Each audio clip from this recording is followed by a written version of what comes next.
Fala pessoal, para psicanalistas e cinéfilos de todas as partes, eu trago a segunda dica do nosso Cinepsi, que é dessa vez um filme japonês, um clássico japonês chamado Viver ou Ikiru, do Akira Kurosawa, que é um dos filmes mais bonitos assim de todos os tempos, pelo menos na minha opinião, e digo isso sem nenhum medo de errar. O Ikira foi feito em 1952 entre o Rashomon e os Sete Samurais. O Takashi Shimura, ator que interpretou o lenhador em Rashomon e o líder lá dos Sete Samurais, em Ikiro é um funcionário público. É um cara meio ranzinza, assim, de meia idade, que de repente descobre que vai morrer, e morrer dali a poucos meses, assim, tem pouquinho tempo de vida, né? Descobre que tem um câncer gástrico, um câncer de estômago. E esse roteiro foi feito pelo Kurosawa a partir de uma novela do Tolstói, que é A Morte de Ivan Ilitch, que eu li quando era garoto, assim, por recomendação de um professor que virou um grande amigo meu, Ricardo Pote, professor de filosofia do direito na época. E o Kurosawa, como se sabe, foi um grande admirador dos clássicos, né, da literatura universal, é, de Shakespeare a Dostoiévski, e, e claro, do Tolstói também. E quem assistiu aos filmes do Kurosawa sabe como são lindas, né, como são fabulosas as transcriações que ele fez dos livros desses caras para o cinema. Tanto para um Japão feudal, como no caso lá do Trono Manchado de Sangue, né, que é um Macbeth oriental, seja numa transcriação para o Japão do pós-guerra, como no caso desse Ikira, né, do Viver.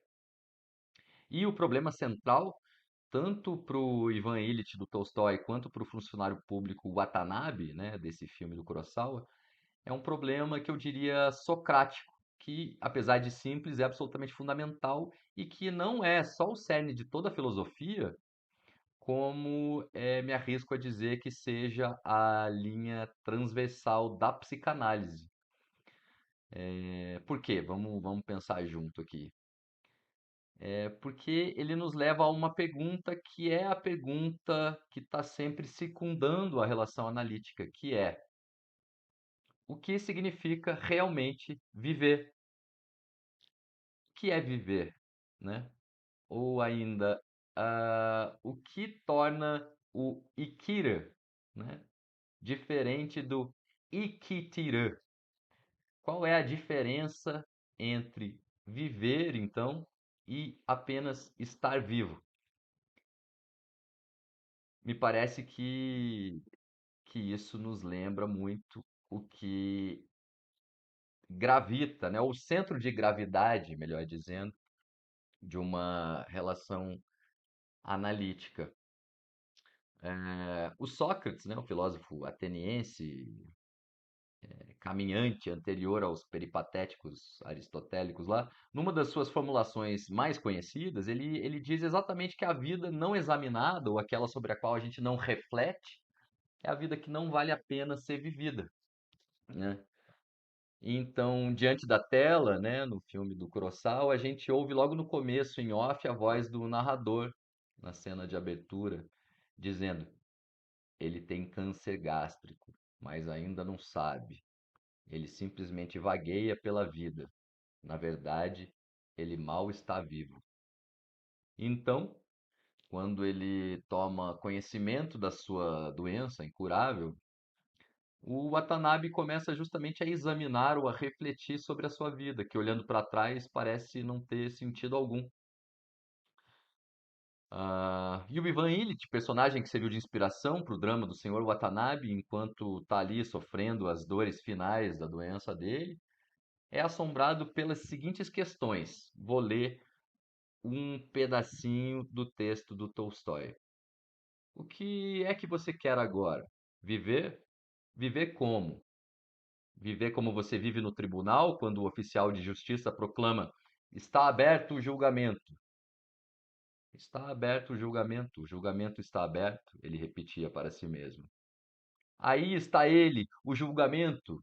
Mas eu não sou culpado de nada, gritou com raiva. Por que razão? E ele parou de chorar e, virando o rosto para a parede, começou a pensar na mesmíssima coisa. Por que razão? Por que todo aquele horror? O pensamento mais importante, na minha opinião, a qual chegam os personagens, tanto no livro como no filme, é esse de que ainda há tempo. No caso lá do Ivan Illich, é uma epifania luminosa, né, antes do último suspiro. Mas no caso do Sr. Watanabe, é alguma coisa mais prosaica, que se revela durante uma conversa lá com a sua jovem colega de trabalho, que é uma gatinha pela qual ele parece estar interessado, mas agora ele já é um velho, né, que inclusive era chamado pelas costas lá no trabalho de uma múmia, né? E uma múmia é essa figura justamente embalsamada, que já morreu há muito tempo, só que não sabe, né? E aí, nessa conversa, ele tem uma epifania e, num ato impetuoso de revolta contra essa monstruosidade anônima da burocracia do Estado, que lembra lá a Hannah Arendt, que lembra lá talvez o Max Weber, né, que lembra já as críticas do velho Marx à teoria de direito do Hegel, né? Contra essa burocracia instaurada no mundo recém-criado do pós-guerra, o Watanabe, então, faz alguma coisa, né? Então eu penso, não seria essa uma questão cara, caríssima, ou até fundamental à psicanálise, sobre o que significa dizer ainda há tempo? Estar presente para a experiência da vida não é justamente o que move a parte mais bonita da clínica? Sempre e a cada vez inaugurar juntos a possibilidade de um tempo ainda a ser vivido. O psicanalista Thomas Ogden, que pelo qual meu irmão Eduardo, também psicanalista, tem muito apreço, ele escreve com muita clareza sobre isso num livro chamado Esta Arte da Psicanálise. E eu cito para vocês. Um psicanalista deve ser capaz de reconhecer com tristeza e compaixão que entre as piores e mais lesivas perdas que um ser humano pode ter está a perda da capacidade de estar vivo para a sua própria experiência. Pois essa formulação do Ogden bota a gente diante da reflexão do Walter Benjamin, né? Sempre que se fala em experiência, a gente acaba lembrando do Walter Benjamin, não é por acaso, né? Outro dia eu vi a Maria Rita Kell falando disso, o Christian Dunker fala disso, é, o Gilson Iannini fala disso, enfim, todo mundo lembra do Benjamin quando a gente vai falar de experiência, né? Porque o Benjamin vai falar sobre esse mal-estar do nosso tempo que consiste justamente no declínio da experiência. Mas o que é o declínio da experiência para o Benjamin? Ora, é justamente essa cada vez maior impossibilidade de refletir e de narrar a nossa própria vida, né? Então, isso lembra aquela pergunta do Ivan Illich, que é: se de fato toda a minha vida consciente foi errada, né? Foi equivocada. O que também acaba se refletindo nas palavras lá do senhor Watanabe, do Kurosawa, carregadas de uma beleza trágica.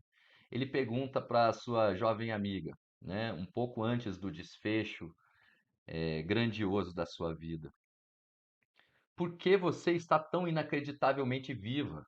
Antes de morrer, quero viver um dia assim, como você. Eu preciso, eu quero fazer alguma coisa. Então ele faz. Ou melhor, ele leva para a vida pública, para essa macropolítica, né, aquilo que já tinha começado a fazer por e para si mesmo, né, na micropolítica dos afetos ali, né, onde ele já está fazendo coisas, já está visitando coisas que ele passou a vida sem fazer. Então ele usa essa autoridade, que até então era decorativa, de chefe de repartição, para agir. Mas lá antes ele já estava, né, com aquele jovenzinho que ele encontra no bar no início do filme, depois de descobrir que está doente, né, uma espécie de jovem Mefistófeles que leva ele para um périplo de delícias eróticas, né? Ou então com a jovenzinha companheira de trabalho que fala para ele que o apelido dele era Múmia e com quem ele descobre a doçura de um amor que ele jamais viveu.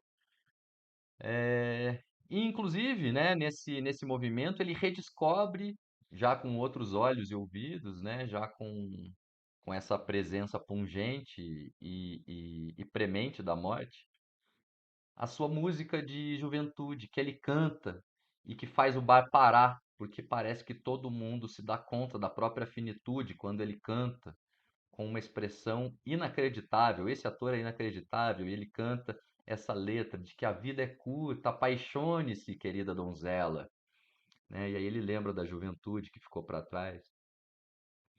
E o seu gesto final, como um personagem que eu amo, que é o São Manuel Bueno Marte, do maravilhoso Padre Ateu do Miguel de Unamuno, escritor espanhol, esse gesto final é a comunhão com seu povo, pelo qual ele é finalmente, então, carregado.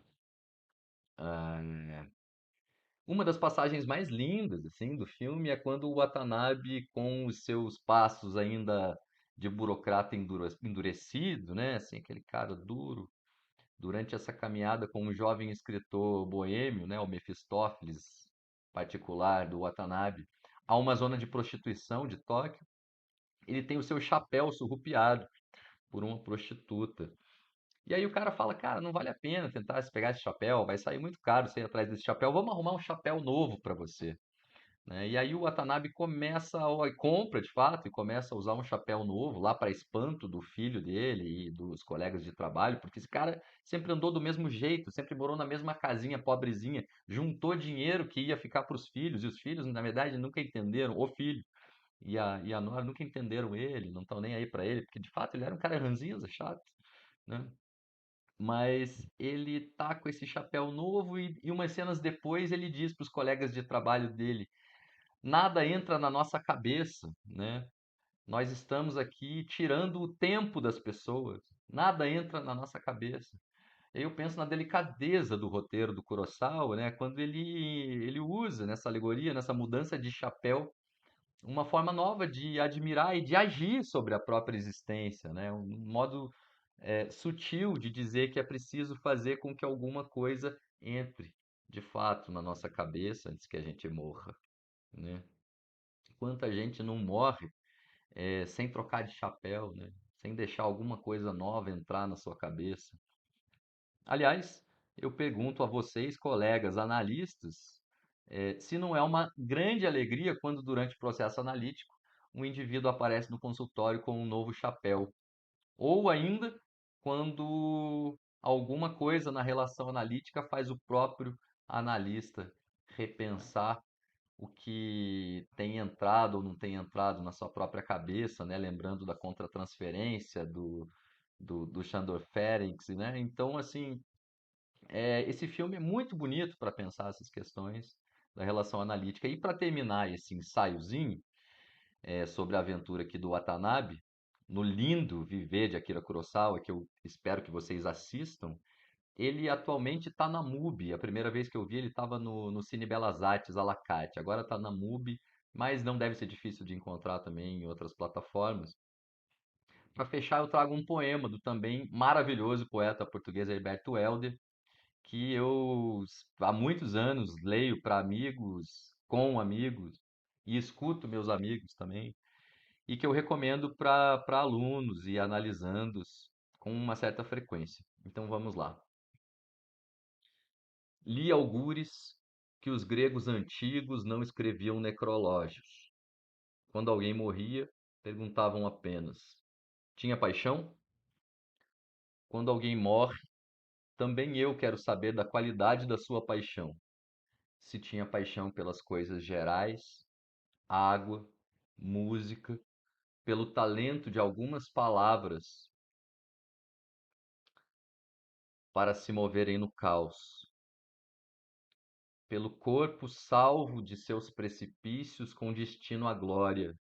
Paixão, pela paixão, tinha? E então indago de mim, se eu próprio tenho paixão, se posso morrer gregamente. Que paixão! Os grandes animais selvagens extinguem-se na terra. Os grandes poemas desaparecem nas grandes línguas que desaparecem. Homens e mulheres perdem a aura na usura na política, no comércio, na indústria. Dedos conexos. Há dedos que se inspiram nos objetos à espera, trêmulos objetos entrando e saindo dos 10 tão poucos dedos para tantos objetos do mundo. E o que há assim no mundo que responda à pergunta grega? Pode-se manter a paixão com fruta comida ainda viva e fazer depois com sal grosso uma canção curtida pelas cicatrizes? Palavra soprada, a que forno, com que fôlego?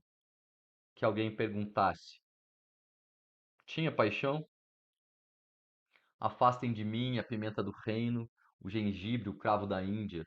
Ponham muito alto a música e que eu dance, fluido, infindável, apanhado por toda a luz antiga e moderna, os cegos, os temperados. Ah, não! Que ao menos eu encontrasse a paixão e eu me perdesse nela, a paixão grega. Muito bem, e assim termino este ensaio sobre o viver de Akira Kurosawa, que eu espero que vocês vejam. Um abraço grande e até a próxima.